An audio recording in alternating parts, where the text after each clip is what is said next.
some 500 people have died in a landslide in northeastern Afghanistan, according to a police official. Hello বন্ধুরা, tales of disaster চ্যানেলে আপনাদের স্বাগতম। আজ আমরা কথা বলবো একটি ভয়াবহ প্রাকৃতিক বিপর্যয় নিয়ে। 2014 সালের বাদাখশান ভূমিধস। এই ঘটনায় আফগানিস্তানের একটি গ্রাম প্রায় পুরোপুরি মাটির নিচে চাপা পড়ে যায় এবং শত শত মানুষ প্রাণ হারায়। কিভাবে এই দুর্যোগ ঘটলো, এর পেছনের কারণ কি ছিল এবং এর পরিণতি কি হয়েছিল, আজ আমরা এই গল্পটা জানবো। যদি এমন তথ্যবহুল ভিডিও পছন্দ করেন তাহলে লাইক, শেয়ার আর সাবস্ক্রাইব করতে ভুলবেন না। তো চলুন শুরু করা যাক। প্রেক্ষাপট।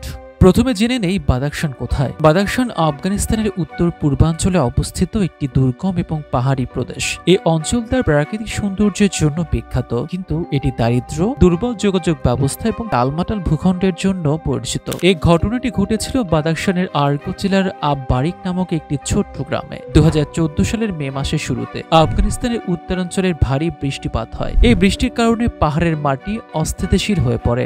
ঘটনার দিন অর্থাৎ 2রা মে 2014 ছিল শুক্রবার। আফগানিস্তানে এটি একটি ধর্মীয় দিন, যখন বেশিরভাগ মানুষ বাড়িতে থাকে। এই দিন সকাল 11টা থেকে দুপুর 1টার মধ্যে প্রথম ভূমিধসটি আঘাত হানে। এই ভূমিধসে গ্রামের প্রায় 1/3 ঘরবাড়ি মাটির নিচে চাপা পড়ে যায়।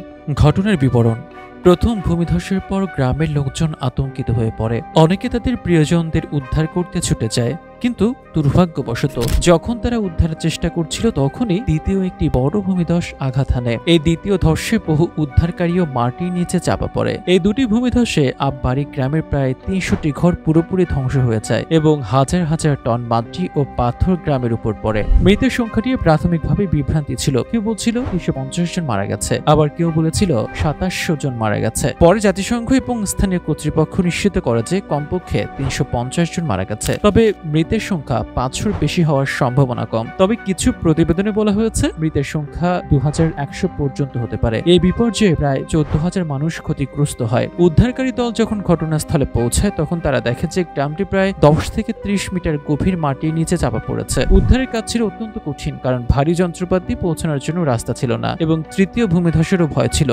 ভূমিধসের কারণ। তদন্তে জানা যায় যে এই ভূমিধসের প্রধান কারণ ছিল ভারী বৃষ্টিপাত। আফগানিস্তানের উত্তরাঞ্চলে ঘটনার 1 সপ্তাহ আগে থেকে প্রবল বর্ষণ হচ্ছিল, যা পাহাড়ের মাটিকে অস্থিতিশীল করে দেয়। এছাড়া বাদাখশানের ভূতাত্ত্বিক গঠন, যেখানে লুজ মাটি রয়েছে, যা ভূমিধসের ঝুঁকি বাড়ায়। এই অঞ্চলে বন উজাড়ও একটি বড় কারণ ছিল। গাছের শেকড় মাটিকে শক্তভাবে ধরে রাখে, কিন্তু বন উজাড়ের ফলে মাটি সহজেই সরে যায়। এছাড়া দুর্বল অবকাঠামো এবং দারিদ্র্যের কারণে এই অঞ্চলের সঠিক ঝুঁকি ব্যবস্থাপনা ছিল না। এই সবগুলো মিলেই এই বিপর্যয়কে আরো ভয়াবহ করে তুলেছিল। পরিণতি ও উদ্ধার প্রচেষ্টা।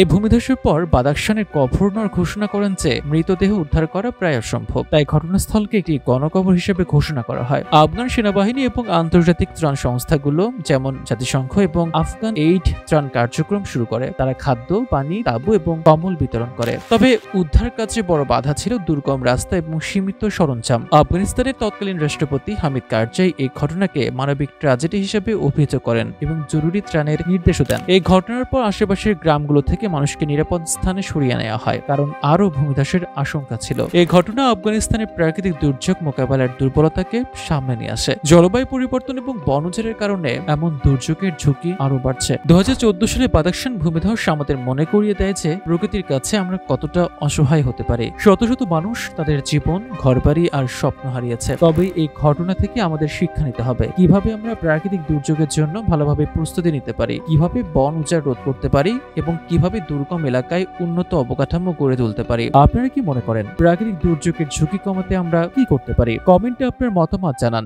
ভিডিওটি ভালো লাগলে লাইক করুন, শেয়ার করুন আর আমার চ্যানেল সাবস্ক্রাইব করুন। বেল আইকনটি প্রেস করুন যাতে নতুন ভিডিওর নোটিফিকেশন পান। আর এমন ইতিহাসের গল্প বা তথ্যবহুল ভিডিও দেখতে চান তাহলে এখনই সাবস্ক্রাইব করুন। পরবর্তী ভিডিওতে আমরা আরেকটি আকর্ষণীয় টপিক নিয়ে হাজির হব। ততক্ষণ পর্যন্ত ভালো থাকুন, সুস্থ থাকুন।